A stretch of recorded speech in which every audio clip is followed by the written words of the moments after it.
Welcome to Hampshire Harriers, a wheelchair basketball club in Southampton that accommodates not only non-able-bodied players, but able-bodied participants too.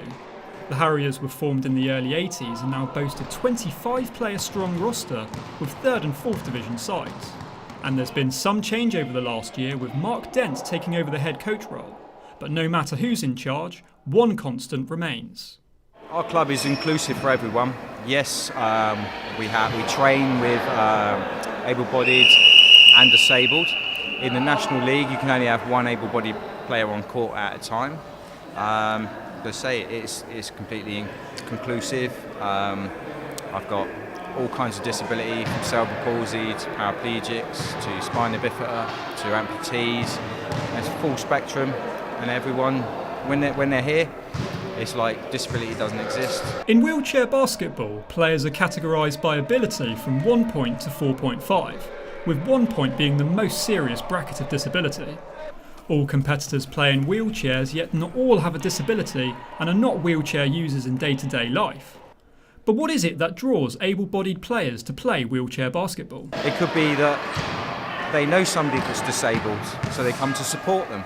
Or it could be a friend of a disabled person or something. It could be a family member. It could be that their brother's the disabled one and their sister comes along to support them, so they just come along for training as well.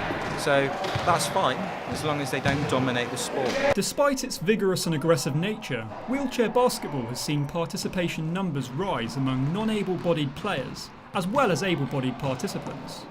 Dent sheds more light on just how intense his regime has become. We brought in a new training system called the HIT program, HIT on wheels, which is high intensity interval training. We do that every Sunday for an hour, which is going to help them get faster, fitter and stronger to compete in the league. The intensity of training has become a lot more intense, and that's again to make them stronger and fitter.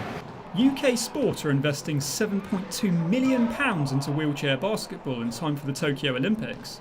That's nearly £2 million more than Rio 2016.